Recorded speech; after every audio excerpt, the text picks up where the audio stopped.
Hello everyone, हमने start किया था कार्बनिक यौगिकों का वर्गीकरण, जिसमें हमने कार्बनिक यौगिकों का वर्गीकरण किया था। कार्बनिक यौगिकों को हमने दो पार्ट में बांटा था। पहला था खुली श्रृंखला कार्बनिक यौगिक, दूसरा था बंद श्रृंखला कार्बनिक यौगिक। एंड हमने यहाँ पे बताया था आपको खुली श्रृंखला कार्बनिक यौगिक का हमने पूरा वर्गीकरण कर लिया था। एंड हम पढ़ रहे थे बंद श्रृंखला कार्बनिक यौगिक। हम पढ़ रहे थे बंद श्रृंखला कार्बनिक यौगिक, जिसमें हमने कहा था कि बंद श्रृंखला कार्बनिक यौगिक को दो पार्ट में बांटा गया है। बंद श्रृंखला कार्बनिक यौगिक को दो पार्ट में बांटा गया है। पहला क्या था? समचक्रीय कार्बनिक यौगिक, समचक्रीय कार्बनिक यौगिक। एंड दूसरा था विषम चक्रीय कार्बनिक यौगिक, जिसमें हमने पढ़ लिया था समचक्रीय कार्बनिक यौगिक। एंड समचक्रीय कार्बनिक यौगिक को हमने दो पार्ट में बांटा था। पहला था एलिसाइक्लिक, दूसरा था एरोमेटिक, जिसमें हमने एलिसाइक्लिक पढ़ लिया था। हम एरोमेटिक पढ़ रहे थे। एरोमेटिक यौगिक किसे कहते थे? बेंजीन और बेंजीन से व्युत्पन्न यौगिकों को एरोमेटिक यौगिक कहते हैं। तो हमने पढ़ा था, यहाँ पे हम पढ़ रहे थे बेंजीन का संरचना। तो बेंजीन का स्ट्रक्चर हम बनाते हैं, यहाँ पे देखते हैं। तो सबसे पहले बेंजीन का बॉन्ड लाइन स्ट्रक्चर बनाते हैं हम। ये है बेंजीन की संरचना। सो बेंजीन का स्ट्रक्चर हम बनाते हैं। बेंजीन का स्ट्रक्चर आप यहाँ पे देख रहे हैं, जितने भी कॉर्नर हैं। तो बेंजीन की संरचना में आपको बताया गया था कितने कार्बन होते हैं, 6 कार्बन परमाणु होते हैं जो बेंजीन की संरचना बनाते हैं। अभी ये बेंजीन की संरचना पूरा नहीं है, तो इसमें 6 कार्बन परमाणु से मिला होता है, जिसमें एकांतर रूप से यहाँ पे एकल और द्विक बंध पाए जाते हैं। जैसे यहाँ पे डबल बॉन्ड है, एक को छोड़कर फिर से डबल बॉन्ड आ जाएगा, एक बॉन्ड को छोड़कर फिर से डबल बॉन्ड आ जाएगा। तो ये क्या है? एकांतर रूप से बेंजीन की संरचना में एकल और द्विबंध एकांतर रूप में उपस्थित होते हैं, प्रेजेंट होते हैं। तो आप यहाँ पे देखिए, जितने भी कॉर्नर हैं यहाँ पे, ये किसको प्रेजेंट कर रहे हैं, डिनोट कर रहे हैं यहाँ पे कार्बन को। सो यहाँ पे देखिए आप बेंजीन के स्ट्रक्चर में कितने कार्बन परमाणु हैं? 1 2 3 4 5 6। तो बेंजीन के संरचना में कितने कार्बन परमाणु हैं? 6 कार्बन परमाणु हैं। इसको आप ऐसा भी बना सकते हैं। यहाँ पे देख रहे हैं आप कितने कार्बन है? एक कार्बन यहाँ पे है, ये दूसरा कार्बन है, ये तीसरा कार्बन है, ये चौथा कार्बन है, ये पांचवा कार्बन। एंड यहाँ पे ये बना लीजिए छठा कार्बन है। अब आप देखिए यहाँ पे क्या है? मैंने बनाया है डबल बॉन्ड। उसके बाद फिर से एक को छोड़कर यहाँ पर डबल बॉन्ड है, फिर एक को छोड़कर यहाँ पर डबल बॉन्ड है। इसके बाद देखिए, आप लोग जानते हैं कार्बन की वैलेंसी यानी कार्बन की संयोजकता कितनी होती है? 4 होती है। इसका मतलब कार्बन अधिकतम कितने बंध बना सकता है? 4 बंध बना सकता है। लेकिन यहाँ पे देखिए कार्बन कितने बंध बनाए हैं? 1 2 3, 3 ही बंध बनाए हैं। एक और बंध बनाना है, तो ये एक बंध बनाता है हाइड्रोजन के साथ। तो अब देखिए यहाँ पे कितने बंध होंगे? 4। 1 2 3 4। कार्बन अधिकतम कितने बंध बनाए? 4 बंध। यहाँ पर 3 बंध है, यहाँ पे एक बंध और बना लेगा हाइड्रोजन के साथ। यहाँ पर भी हाइड्रोजन के साथ एक और बंध बनाएगा। मतलब बेंजीन की संरचना में 6 कार्बन परमाणु होते हैं और 6 हाइड्रोजन भी होते हैं। इसको आप कंबाइंड फॉर्म में लिख सकते हैं, C6H6। बेंजीन की संरचना, बेंजीन का स्ट्रक्चरल फार्मूला आप लिख सकते हैं C6H6। अब यहाँ पे देखिए, यहाँ पे आपको बताया गया था बेंजीन की संरचना में 6 कार्बन परमाणु उपस्थित होते हैं, जिसमें एकांतर रूप से एकल बंध और द्विक बंध उपस्थित होता है। एंड आपको यहाँ पे बताया भी गया था कि बेंजीन के कुछ व्युत्पन्न होते हैं जिनको हम कहते हैं एरोमेटिक यौगिक। तो बेंजीन, इसको बेंजीन बोलते थे। और जब बेंजीन के स्ट्रक्चर के ऊपर एक OH ग्रुप होता था, इसको फिनॉल। एंड बेंजीन के ऊपर अगर CH3 ग्रुप आ जाए तो इसको टॉल्यूइन बोलते हैं। बेंजीन के ऊपर अगर NH2 ग्रुप लगा हो तो इसे एनिलीन बोलते हैं। यहाँ तक हमने पढ़ लिया था। एंड आगे हम देखते हैं आज विषम चक्रीय कार्बनिक यौगिक। तो बंद श्रृंखला कार्बनिक यौगिक को दो पार्ट में बांटा गया था। एक समचक्रीय कार्बनिक यौगिक था और दूसरा विषम चक्रीय कार्बनिक यौगिक, जिसमें हमने समचक्रीय कार्बनिक यौगिक के बारे में पढ़ लिया था। एंड आज हम पढ़ने वाले हैं विषम चक्रीय कार्बनिक यौगिक। तो देखिए, विषम चक्रीय कार्बनिक यौगिक किसे कहते हैं? वे बंद श्रृंखला कार्बनिक यौगिक जिनकी बंद श्रृंखला में कार्बन परमाणुओं के अतिरिक्त अन्य तत्व जैसे नाइट्रोजन, ऑक्सीजन, सल्फर आदि के परमाणु भी उपस्थित होते हैं, उसे विषम चक्रीय यौगिक कहते हैं। जैसे समचक्रीय यौगिक में हमने अभी बताया बेंजीन का स्ट्रक्चर। बेंजीन के स्ट्रक्चर में आप देख रहे हैं, बेंजीन की बंद श्रृंखला में केवल कार्बन और हाइड्रोजन परमाणु उपस्थित हैं। तो बेंजीन की बंद श्रृंखला में समचक्रीय, सम का मतलब समान, समान परमाणु। यहाँ पे कार्बन समान परमाणु है, तो कार्बन ही आपस में मिलकर बंद श्रृंखला का निर्माण कर रहा है, इसीलिए हम इसको क्या बोलते थे? समचक्रीय कार्बनिक यौगिक बोले थे। एंड देखिए, विषम चक्रीय कार्बनिक यौगिक में क्या होगा? विषम चक्रीय कार्बनिक यौगिक में विषम चक्रीय कार्बनिक यौगिक के बंद श्रृंखला में कार्बन के अतिरिक्त और भी परमाणु होते हैं। अब आप देखिए, विषम चक्रीय कार्बनिक यौगिक के बंद श्रृंखला में कार्बन परमाणुओं के अतिरिक्त और भी परमाणु हैं। जैसे यहाँ पे देख रहे हैं नाइट्रोजन तत्व है, यहाँ पे ऑक्सीजन तत्व है। तो कार्बन के अलावा और भी तत्व यहाँ पे उपस्थित हैं। इसे ही हमने बोला है क्या? विषम चक्रीय कार्बनिक यौगिक। सो फाइनली हमने कार्बनिक यौगिकों का वर्गीकरण खत्म कर लिया है। एंड उसके बाद हम देखते हैं IUPAC नॉमेनक्लेचर में आपको शुरुआती तौर पर ये सब जानना जरूरी है। अगर आपको ये सब नहीं मालूम होगा तो आपको IUPAC नॉमेनक्लेचर नामकरण करने में बहुत ज़्यादा परेशानी आने वाली है। सो पहले इसको जान लीजिए। एंड नॉमेनक्लेचर हमने क्लासिफिकेशन ख़त्म कर लिया है, एंड उसके बाद नॉमेनक्लेचर है। तो नामकरण जानने से पहले आपको ये सब जानना जरूरी है। सो उसके बाद हम देखते हैं क्या है क्रियात्मक समूह। अब क्रियात्मक समूह किसे कहते हैं? किसी कार्बनिक यौगिक के अणु में उपस्थित वह परमाणु समूह जो उसके रासायनिक गुणों के लिए उत्तरदायी होता है, क्रियात्मक समूह कहलाता है। सो क्रियात्मक समूह की परिभाषा आप नोट भी कर सकते हैं, इसको ध्यान से पढ़िएगा। सो क्रियात्मक समूह की परिभाषा आप एक बार फिर से देख लीजिए। किसी कार्बनिक यौगिक के अणु में उपस्थित वह परमाणु समूह जो उसके रासायनिक गुणों के लिए उत्तरदायी होता है, क्रियात्मक समूह कहलाता है। अब देखिए, किसी कार्बनिक यौगिक के अणु में उपस्थित, हम कोई कार्बनिक यौगिक लेते हैं, जैसे मान लीजिए हमने कोई कार्बनिक यौगिक लिया CH4, मेथेन हमने लिया है। एंड मेथेन में हम क्या जोड़ रहे हैं? यहाँ पे हम OH जोड़ना चाह रहे हैं। मेथेन में हम जोड़ना चाह रहे हैं OH प्लस क्या करेंगे OH। एंड OH जोड़ना है तो हमको यहाँ से एक हाइड्रोजन निकालना पड़ेगा, क्योंकि कार्बन की वैलेंसी मीन्स कार्बन की संयोजकता तो 4 ही होती है, तो 5 होगा नहीं। तो एक हाइड्रोजन यहाँ से निकलेगा, क्या बन जाएगा CH3। एंड यहाँ पे हमने क्या जोड़ा है OH, तो यहाँ पे क्या बन जाएगा CH3OH। इसको बोलते हैं मेथेनॉल। तो ये क्या है CH3OH बन गया है। अब देखिए परिभाषा यही थी, किसी कार्बनिक यौगिक के अणु में उपस्थित वह परमाणु समूह जो उसके रासायनिक गुणों के लिए उत्तरदायी होता है, क्रियात्मक समूह कहलाता है। अब देखिए ये CH4 था, ये क्या है? मेथेन है। CH4 क्या है? मेथेन है। और ये क्या है? CH3OH है। इसको क्या बोलते हैं? मेथेनॉल। इसको बोलते हैं मेथेनॉल। अब मेथेन और मेथेनॉल अलग अलग ऑर्गेनिक कंपाउंड है, एंड इनके रासायनिक गुण भी डिफरेंट होंगे।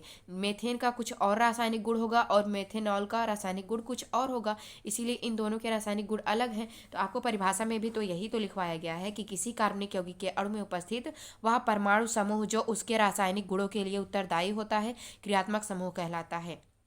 सो क्रियात्मक समूह की कुछ यहाँ पे उदाहरण है, आप इसको देख सकते हैं। जैसे क्रियात्मक समूह क्रियात्मक समूह को इंग्लिश में बोलते हैं फंक्शनल ग्रुप, एंड इसके सूत्र यहाँ पे लिखे गए हैं। जैसे एल्कोहलिक क्रियात्मक समूह अगर कहीं पाया है तो उसके लिए इसका फॉर्मूला होता है OH। एल्डिहाइड आया तो इसके लिए होता है CHO को ऐसा भी लिख सकते हैं, क्योंकि कार्बन की संयोजकता 4 होती है, तो एक संयोजकता यहाँ पे खाली है, मतलब ये किसी ऑर्गेनिक कंपाउंड से जुड़ेगा। एंड यहाँ पे क्या है? कार्बन के साथ डबल बॉन्ड के साथ ऑक्सीजन जुड़ा हुआ है, एंड यहाँ पे हाइड्रोजन है। तो कार्बन की वैलेंसी आप देख सकते हैं 4, 1 2 3 4। तो इसको ऐसा भी लिखा जा सकता है, कीटोन के लिए CO या C डबल बॉन्ड O लिखा जा सकता है। कार्बोक्सिलिक एसिड है COOH, इसको ऐसा भी लिख सकते हैं। एस्टर के लिए है COOR, एंड साइनाइड के लिए है CN, आइसोसाइनाइड के लिए है NC, अमाइन के लिए है NH2, अमाइड के लिए है CONH2, एसिड क्लोराइड के लिए है COCl, ईथर के लिए है O। अब आप ये सब पढ़ेंगे, नॉमेनक्लेचर में आगे पढ़ाया जाएगा, ठीक है। क्रियात्मक समूह पढ़ने के बाद आता है अगला टॉपिक, समजातीय श्रेणी या सजातीय श्रेणी। इसको इंग्लिश में बोलते हैं होमोलोगस सीरीज। तो समजातीय या सजातीय श्रेणी किसे कहते हैं? यौगिकों की ऐसी श्रेणियां जिनमें दो निकटवर्ती सदस्यों के अणुसूत्रों में CH2 का अंतर होता है, समजातीय या सजातीय श्रेणियां कहलाती हैं। तो यौगिकों की ऐसी श्रेणियां जिनमें दो निकटवर्ती सदस्यों के अणुसूत्रों में CH2 का अंतर होता है, समजातीय या सजातीय श्रेणियां कहलाती हैं। सो यौगिकों की हम श्रेणियां कुछ बनाते हैं। जैसे मान लीजिए हम यौगिक लेते हैं मेथेन CH4, दूसरा है एथेन C2H6, तीसरा है प्रोपेन C3H8।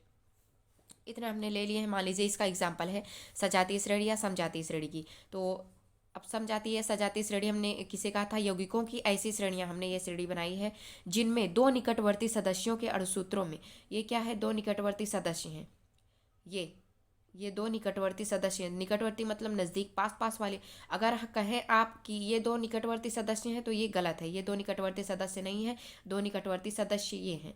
तो इनका अणुसूत्र निकालेंगे। अणुसूत्र निकालने का आप लोगों को आता ही होगा कि अणुसूत्र कैसे निकाला जाता है। तो अणुसूत्रों में CH2 का अंतर होता है, सजातीय या समजातीय श्रेणियां कहलाती हैं। अब इन दोनों में देखते हैं CH2 का अंतर कैसे है। यहाँ पे आप देख रहे हैं कितना है? C2H6, मतलब कितने कार्बन है? सॉरी, 2 कार्बन है। हाइड्रोजन कितने हैं? 6 हाइड्रोजन है। अब यहाँ पे देख लीजिए CH4, दूसरा। ये दोनों मान लीजिए क्या है? ये निकटवर्ती सदस्य हैं। अब इनको आप देखिए यहाँ पे कितने हाइड्रोजन बच रहे हैं? 6 हाइड्रोजन में से 4 हाइड्रोजन घटाया जाएगा, कितने हाइड्रोजन बचेंगे? 2 हाइड्रोजन H2।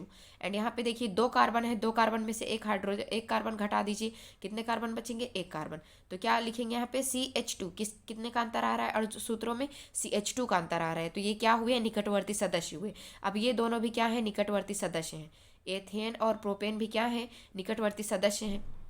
अब इनको कैसे निकालेंगे? यहाँ पे देख लीजिए आप C3H8, ये है, और दूसरा क्या है C2H6। अब आप इन दोनों को माइनस करके देखिए कितना आता है।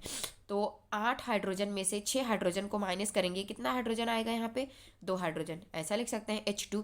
एंड यहाँ पे 3 कार्बन में से 2 कार्बन घटा देंगे, कितने कार्बन आएंगे 1 कार्बन। तो आप देख रहे हैं इन दोनों के अणुसूत्रों में कितने का अंतर आ रहा है, CH2 का अंतर आ रहा है। तो ऐसे ही यौगिकों की ऐसी श्रेणियां क्या कहलाती हैं, समजातीय श्रेणी या सजातीय श्रेणी। तो आप यहाँ से लिख भी सकते हैं एंड इसको नोट भी कर सकते हैं। तो अब हम पढ़ते हैं समजातीय श्रेणी या सजातीय श्रेणी की विशेषताएं। तो आगे हम देखते हैं समजातीय श्रेणी की विशेषताएं। तो समजातीय श्रेणी की विशेषताएं क्या हैं। पहला विशेषता है किसी सजातीय श्रेणी में दो निकटवर्ती सदस्यों के अणुसूत्रों में CH2 का अंतर होता है। तो अभी हमने बताया आपको सजातीय श्रेणी के दो निकटवर्ती सदस्यों में क्या होता है, CH2 का अंतर होता है अणुसूत्रों में। अब दूसरा पॉइंट क्या कहलाता है कि किसी समजातीय श्रेणी की दो निकटवर्ती सदस्यों के अणुभार में 14 का अंतर होता है। अब अणुभार भी निकाल के हम देख लेते हैं कि कितने का अंतर आता है। किसी समजातीय श्रेणी या सजातीय श्रेणी दो निकटवर्ती सदस्यों के अणुभार में कितने का अंतर आता है, 14 का अंतर आता है। अब जैसे हम अणुभार निकालें, 14 का अंतर आना चाहिए, तो क्या है C2H6 है। मान लीजिए यहाँ पे हम निकाल रहे हैं C2H6, इसका क्या निकालना है, अणुभार निकालना है। अणुभार आप ऐसे निकाल सकते हैं इसका। तो देखिए आप यहाँ पे कितने कार्बन है, 2 कार्बन है। अणुभार आप निकाल सकते हैं। एक कार्बन का परमाणु द्रव्यमान या परमाणु भार कितना होता है, 12 होता है। तो 12 मल्टीपल करेंगे 2 से, प्लस हाइड्रोजन कितने हैं, हाइड्रोजन का परमाणु द्रव्यमान 1 होता है। कितने हाइड्रोजन है, 6 हाइड्रोजन है। आप इनको जोड़ के देख लीजिए, 12 दूनी 24, 6 के 6, कितना आ जाएगा, 30 आ जाएगा। अब दूसरा क्या था, CH4 का हम क्या निकालते हैं, अणुभार निकालते हैं। तो अणुभार निकालने के लिए इनके परमाणु द्रव्यमानों का योग कर देंगे। तो इसका परमाणु द्रव्यमान कितना होता है, कार्बन का 12, प्लस हाइड्रोजन का परमाणु द्रव्यमान कितना होता है 1, लेकिन हाइड्रोजन की संख्या कितनी है यहाँ पे 4। तो क्या कर देंगे, मल्टीपल कर देंगे 4 से। तो क्या हो जाएगा, 12 + 4 आएगा कितना, 16 आएगा। अब देखिए इन दोनों के अणुभार में कितने का अंतर आता है, हम देख लेते हैं। 30 में से क्या करेंगे, -16 करेंगे। 30 में से -16 करेंगे तो आएगा कितना, 10 में से 6 गया, 10 में से 6 जाएगा तो 4 आएगा। यहाँ पे बचेगा कितना, 2 बचेगा, 2 में से 1 गया 1। तो आप देख सकते हैं कि दोनों के अणुसूत्रों में CH2 का अंतर आ रहा था और अणुभार में 14 यूनिट का अंतर आ रहा है। तो ये क्या हो गया, इसकी विशेषता हो गई 2। और तीसरी विशेषता देख लेते हैं जी, समजातीय या सजातीय श्रेणी की तीसरी विशेषता क्या है कि एक समजातीय श्रेणी के सभी सदस्यों में एक समान प्रकार का क्रियात्मक समूह उपस्थित होता है। तो आप यहाँ पे देख सकते हैं, मैंने यहाँ पे दर्शाया है CH3OH, C2H5OH, C3H7OH। क्रियात्मक समूह ये है OH अभी आपको बताया गया था, ये सब क्या है, क्रियात्मक समूह है। अब देखिए यहाँ पे तीनों में समान क्रियात्मक समूह है। तो ये क्या है, क्रियात्मक समूह की मतलब सजातीय श्रेणी की ये एक विशेषता है कि सजातीय श्रेणी के सभी सदस्यों में एक समान प्रकार का क्रियात्मक समूह पाया जाता है। जिसे अगर आपको कहा जाए कि CH3OH, C2H5, CHO। अब यहाँ पे देख रहे हैं आप क्रियात्मक समूह बदल जा रहा है। यहाँ पे एल्कोहलिक क्रियात्मक समूह है और यहाँ पे एल्डिहाइड वाला क्रियात्मक समूह है। तब ये दोनों क्या हो सकते हैं, ये दोनों सजातीय श्रेणी नहीं हो सकती हैं। सजातीय श्रेणी में हमेशा सजातीय श्रेणी के प्रत्येक सदस्य में समान क्रियात्मक समूह होना आवश्यक है। चौथा पॉइंट हम देखते हैं कि किसी समजातीय श्रेणी के सभी सदस्यों के रासायनिक गुण लगभग समान होते हैं। जब इनके क्रियात्मक समूह समान है तो क्रियात्मक समूह के कारण इन सभी सदस्यों के जो रासायनिक गुण भी हैं वो भी क्या होते हैं, समान होते हैं। तो इनके उदाहरण आप यहाँ से नोट कर सकते हैं, CH4, C2H6, C3H8। एंड यहाँ से भी दूसरा एग्जाम्पल दिया है मैंने, CH3OH, C2H5OH, C3H7OH। ये सब क्या है, सजातीय समजातीय श्रेणी के उदाहरण हमने बता दिए हैं आपको। उसके बाद अब आपको पढ़ना है कार्बनिक यौगिकों का नामकरण। सो कार्बनिक यौगिकों के नामकरण की 2 पद्धतियां दी गई हैं। तो कार्बनिक यौगिक के नामकरण की 2 पद्धति है। पहली पद्धति निरर्थक पद्धति, जिसे इंग्लिश में बोलते हैं ट्राइवियल सिस्टम, एंड दूसरा पद्धति है IUPAC सिस्टम। कार्बनिक यौगिकों के नामकरण की 2 पद्धतियां हैं। पहला पद्धति है निरर्थक पद्धति, जिसको हम बोलते हैं ट्राइवियल सिस्टम, एंड दूसरी पद्धति है IUPAC system. IUPAC system, IUPAC इसका फुल फॉर्म है international union of pure and applied chemistry. International union of pure and applied chemistry, again international union of pure and applied chemistry. So निरर्थक पद्धति पहली पद्धति है। क्या निरर्थक पद्धति, सो देखते हैं निरर्थक पद्धति के अंतर्गत कार्बनिक यौगिकों का नामकरण कैसे किया गया।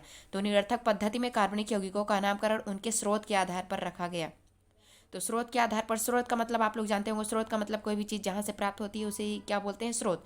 तो जैसे जल के कई सारे स्रोत हैं, नल, कुएँ, ठीक है, कई सारे स्रोत हैं जल के। तो ये स्रोत हैं, स्रोत का मतलब जहाँ से जल प्राप्त किया जाता है। अगर आपसे पूछा जाए कि जल के कितने सारे स्रोत हैं, तो आप सागर, समुद्र, नदी, नाले, आप ये सब बता सकते हैं। ये सब क्या है, स्रोत हैं। तो निरर्थक पद्धति में कार्बनिक यौगिकों का नामकरण ऐसे ही किया गया कि उनको जहाँ से प्राप्त किया जाता था उसी के आधार पर उसका नाम रख दिया जाता था उस कार्बनिक यौगिक के। तो जिस कारण से कार्बनिक यौगिकों का नामकरण करना आसान नहीं था, बहुत ही ज़्यादा मुश्किल था कि कोई भी यौगिक जहाँ से प्राप्त हो रहा है उसी के आधार पर उसका नामकरण करना बहुत ही मुश्किल हो जा रहा था। तो इसके उदाहरण है, उदाहरण आप देखेंगे, CH4 को मार्स गैस कहा जाता है। CH4 को मार्स गैस क्यों कहा जाता है? क्योंकि यह दलदली स्थानों में पाए जाते हैं एंड दलदली स्थानों को बोलते हैं मार्सी प्लेस। दलदली स्थानों को मार्सी प्लेस बोलते हैं, जिस कारण से CH4 को मार्स गैस कहा गया, क्योंकि CH4 जो गैस है वो कहाँ से प्राप्त होती है? दलदली स्थानों से प्राप्त होती है। एंड सेकेंड है HCOOH। HCOOH को फॉर्मिक अम्ल कहा गया क्योंकि यह लाल चींटियों में पाया जाता है। सो HCOOH को लाल फॉर्मिक अम्ल कहा गया क्योंकि यह लाल चींटियों में पाया जाता है। एंड अगेन CH3COOH को एसिटिक एसिड कहा गया क्योंकि यह सिरके में पाया जाता है। तो CH3COOH को एसिटिक एसिड रख दिया गया क्योंकि यह सिरके में पाया जाता है और सिरकों को एसिटिम बोलते हैं। आगे के कुछ टर्म है, प्राथमिक, द्वितीयक, तृतीयक और चतुर्थ कार्बन। सो अब देखते हैं कि प्राथमिक, द्वितीयक और तृतीयक और चतुर्थ कार्बन किसे कहते हैं। तो सबसे पहले देखते हैं प्राथमिक कार्बन किसे कहते हैं। जब किसी हाइड्रोकार्बन में एक कार्बन परमाणु जब किसी हाइड्रोकार्बन में एक कार्बन परमाणु किसी एक कार्बन से जुड़ा होता है तो उसे प्राथमिक कार्बन कहते हैं। 1 डिग्री कार्बन, प्राथमिक कार्बन को प्राइमरी कार्बन भी बोलते हैं और इसे 1 डिग्री कार्बन भी बोलते हैं। एंड दूसरा है द्वितीयक कार्बन। द्वितीयक कार्बन किसे कहेंगे? जब एक कार्बन परमाणु किन्हीं 2 कार्बन परमाणुओं से जुड़ा होता है तो उस कार्बन परमाणु को द्वितीयक कार्बन परमाणु कहते हैं। द्वितीयक कार्बन परमाणु को सेकेंडरी कार्बन कहते हैं एंड इसे 2 डिग्री कार्बन से भी डिनोट करते हैं। एंड तृतीयक कार्बन परमाणु किसे कहते हैं? जिसे टर्सरी कार्बन भी बोलते हैं। जब एक कार्बन परमाणु किन्हीं 3 कार्बन परमाणुओं से जुड़ा हुआ होता है तो उसे तृतीयक कार्बन कहते हैं, जिसे 3 डिग्री कार्बन कहते हैं। ठीक है। एंड अगला है चतुष्क कार्बन। जब एक कार्बन परमाणु अन्य 4 कार्बन परमाणुओं से जुड़ा होता है तो उसे चतुष्क कार्बन कहते हैं। चतुष्क कार्बन को 4 डिग्री कार्बन भी कहते हैं। इसका उदाहरण यहाँ पे दिया गया है। अब यहाँ पे आप देख सकते हैं ये वाला कार्बन डायरेक्टली कितने कार्बन से जुड़ा हुआ है? एक ही कार्बन से जुड़ा हुआ है ये वाला कार्बन, तो इसे क्या बोल देंगे? 1 डिग्री कार्बन। इसे क्या बोल देंगे? 1 डिग्री कार्बन या प्राथमिक कार्बन। अब ये वाला कार्बन परमाणु देखें आप कितने कार्बन से जुड़ा हुआ है? ये कार्बन, एक कार्बन इधर से, एक कार्बन इधर से एंड एक कार्बन इधर से। ये डायरेक्टली कितने कार्बन से जुड़ा हुआ है? 3 कार्बन से। तो ये कौन सा डिग्री का कार्बन हो गया? ये 3 डिग्री कार्बन में से तृतीय कार्बन हो गया। अब इस कार्बन को देखें आप, ये कार्बन डायरेक्टली कितने कार्बन से जुड़ा हुआ है? एक कार्बन इधर, ये दूसरा एंड ये तीसरा एंड ये चौथा, मतलब ये डायरेक्टली कितने कार्बन से जुड़ा हुआ है? 4 कार्बन से जुड़ा हुआ है। तो ये कौन सा डिग्री का कार्बन हो गया? 4 डिग्री कार्बन हो गया, जिसको चतुष्क कार्बन बोलते हैं। अब ये कार्बन देखें आप, ये कार्बन डायरेक्टली कितने कार्बन परमाणु से जुड़ा हुआ है? एक कार्बन से इधर और एक कार्बन से इधर। आपको पूरा नहीं गिनना है कि ये कार्बन परमाणु कितने कार्बन से, 1 2 ऐसा नहीं गिनना है। आप डायरेक्टली देखें कि ये कार्बन डायरेक्टली कितने कार्बन से जुड़ा हुआ है। डायरेक्टली ये यहाँ से एक कार्बन और ये डायरेक्टली इधर से ये दूसरा कार्बन। तो ये कार्बन परमाणु डायरेक्टली कितने कार्बन से जुड़ा हुआ है? 2 कार्बन से। तो ये कौन से डिग्री का हुआ? 2 डिग्री। ये कौन सा डिग्री का कार्बन हुआ? 2 डिग्री कार्बन। अब ये कार्बन भी देख लीजिए कितने डिग्री का कार्बन है। ये कार्बन देखें आप कितने कार्बन से डायरेक्टली जुड़ा हुआ है। तो इधर भी देखें एक कार्बन, इधर भी देखें एक कार्बन। तो ये कौन सी डिग्री का कार्बन हो गया? 2 डिग्री का कार्बन हो गया। अब यहाँ पे देखिए ये कार्बन परमाणु कितने कार्बन परमाणु से जुड़ा हुआ है? एक ही कार्बन परमाणु से जुड़ा हुआ है। तो ये कौन से डिग्री का कार्बन हो गया? 1 डिग्री कार्बन।